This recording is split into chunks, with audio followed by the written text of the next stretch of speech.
Tuwing umaga, bago pa man dumilat ang mata, may tanong na dumarating. Para saan ka bumabangon? Hindi lang para pumasok sa trabaho, hindi lang dahil kailangan, bumabangon ka.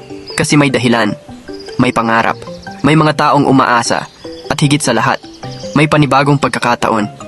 Kahit minsan mabigat ang katawan, kahit parang walang gana, may boses sa loob mo na nagsasabing, kaya mo pa, gawin mo ulit, bumangon ka ulit.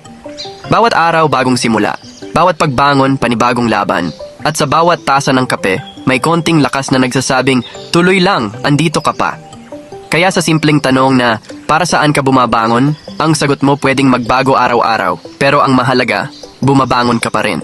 Para sa sarili, para sa pamilya, para sa pangarap.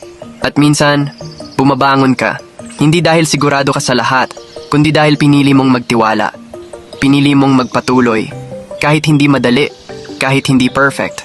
Bumabangon ka kasi alam mong may saysay ang bawat hakbang, kahit maliit, basta patuloy. Kahit tahimik, basta totoo.